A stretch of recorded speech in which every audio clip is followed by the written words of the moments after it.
Well, hello once again, world of YouTube. My name is Pat, and this is my short little video on my favorite top 10 scenes of all times in a movie. I want to do a proper video, but I'm too damn lazy, so I'll have to tumble through this really fast. Starting off with number 10, the fight scene from Yojimbo, the big fight scene. And if you haven't seen it, Yojimbo is an amazing movie. If you're a George Lucas fan, a fan of Star Wars, you probably ought to check this out because this is like where George Lucas pretty much stole all of his material from.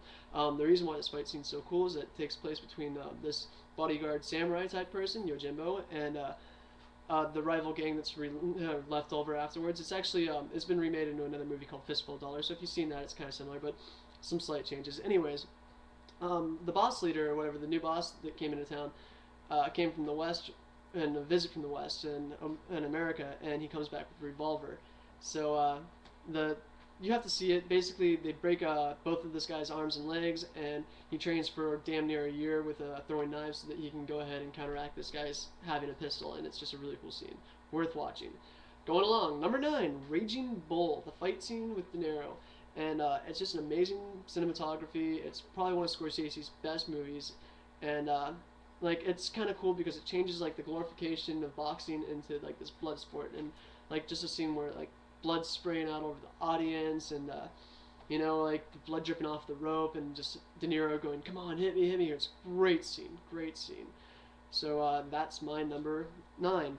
Moving along, number 8, and this one's gonna be a little bit cheesy. I hate to admit it, but the rain scene from Chasing Amy, and Ben Affleck is a horrible actor. Kevin Smith isn't a very competent camera director. You can see his reflection in the window or whatever in this scene even, and people are like, well, he's just doing an homage to Raiders of the Lost Ark. I'm like, no, he's not. He screwed up and accidentally filmed himself in the reflection of the glass. But despite all this, it's such a good scene, and like basically it's like this guy's like, I love you and I can't like stand being around you, and I don't want to just be friends with this girl who's a lesbian, and like it's in the pouring rain in this car, and she gets out, and he starts chasing her down, like, what's the matter? It's like, fuck you, and this and that, and it's just like this big fuck you, and they split ways, and they start walking both ways, and Ben Affleck, like, is just kind of like have his head down, and all of a sudden you hear footsteps running up really fast, and he turns around, and the girl jumps up and kisses him. Big cheesy scene, but really good, and my 7th favorite scene of all time in a movie. Going along, number 6, Good Will Hunting, the breakup scene. And this will do it for the Ben Affleck Matt Damon duo, I swear. But no, the scene when Matt Damon's in bed with like a mini driver or whatever, and she starts going, let's move to California with me, and he's like, what? Like, no, I'm just a fling and all that. And it starts tumbling into this big argument, and it's really true to life, and it's a really, really good scene, and it was well directed by Gus Van Sant, guy who did Milk now, but it's really good, and I've never heard like people say these kind of things in movies before, where he's like, like you just want like the beautiful part of this relationship. You don't want to hear about the truth. So you don't want to hear that I'm an orphan, that like I don't have a family, that I used to get beat up by my adopted parents, and then like they used to put cigarettes out on me, and that they used like I got stabbed by a guy or whatever, and it's just a really, really, really good scene, and I'd recommend watching it. Moving along, that puts me at number 6. Oh, okay, so wait. I lost count. Last one was 7. This one's 6. Number 6, Beyond the Mat. Yes, it's a documentary, but really, I mean, this one scene, I think someone just watched it and decided, you know what, that would make a good movie, and then they turned around and made it into The Wrestler. But that one scene is the scene where with Jake the Snake, and if you haven't seen Beyond the Mat, you really ought to. But basically, what happens is this guy's making this film, and they run into Jake the Snake, and the guy's flat broke. He has no money. His daughter hates him. And they're trying to restore the relationship between the two while this guy's going on tour, like being flat broke and living out of hotel rooms, while going on like mall tours basically. And his daughter like wants something to do with him, and like is like, I'm not gonna talk to you unless my friends are there. And like they end up having a conversation. And you can tell they ask him to turn off the cameras because it kind of cuts off abruptly, and then like the next thing, like you can see like the camera person in the background, and, like you can actually see her wiping tears off of her face from whatever they were saying. But it goes on, and Jake the Snake goes back to the hotel room, and the guy making the film tries to catch up with him, and he finds him smoking crack. And he's high out of his mind on crack cocaine, and he just starts spilling his guts everywhere, and it's like, you just have to watch it. I mean, they basically, that's how the movie The Wrestler came about, is somebody watched this one scene, and it's really worth it to take a look at. Moving along.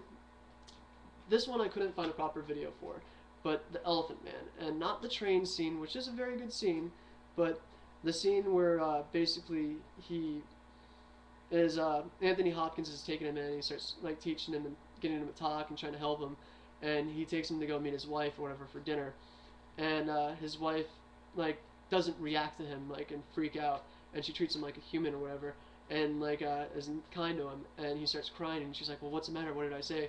And it's like, I'm sorry, it's just that you're the first woman who's ever treated me like a human being.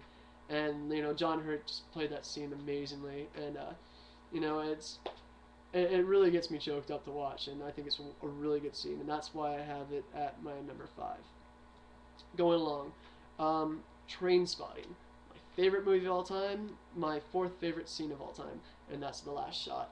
And you know, the movie starts off with this great opening monologue, and it ends really well. And it kicks in with the Chemical Brothers like song or whatever, and it's a great score throughout the whole movie. But like the song really sticks out, and it just everything's timed perfect.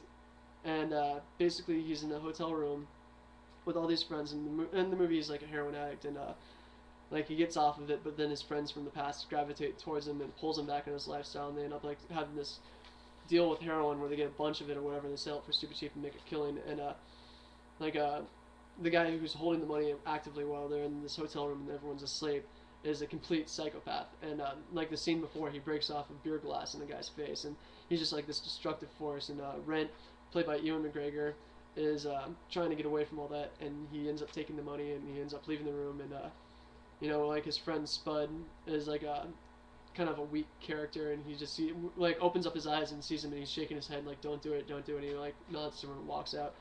And then the final monologue is amazing. Really recommend watching that movie, and it's a good reason why it's one of my favorite movies all the time. Going ahead, number 3, Gattaca.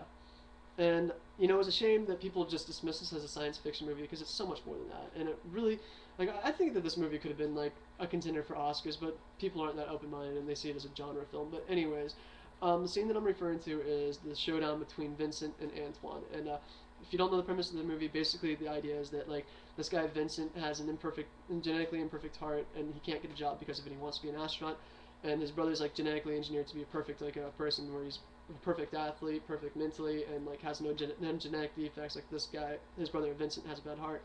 And his brother finds out that he's been committing fraud so that he can get a job with NASA to become an astronaut. He's like, I'm going to expose you or whatever, because his brother has sibling rivalries, and they decide to have a showdown like they did with kids by playing chicken by swimming out in the ocean.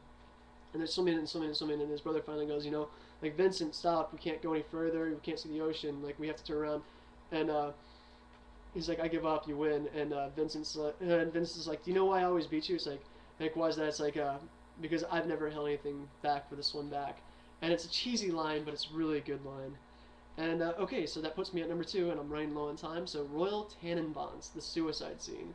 And you know, like, I don't think I've ever seen a suicide scene so good in a movie with Luke Wilson, and it's really good because it's like you don't see his face for the entire movie until that scene when he takes off his glasses and he shaves off his beard and he cuts his hair short, and like just like, I'm gonna kill myself or whatever when he whispers that. It's just like the second you realize what he's doing, it messes with you so bad. And then like the light changing over and the way that Wes Anderson flicks between the two shots, it's phenomenal, and the blood running down through his hair, and it makes it look so human or organic. And like, of course, Elliott Smith's song "Needle in the Hay" just carries it along too, and that's a phenomenal scene.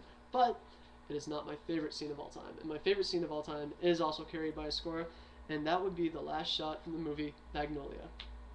And if you haven't seen it, you probably should. It's a really good movie. It's a little bit long, but the last shot is definitely worth it.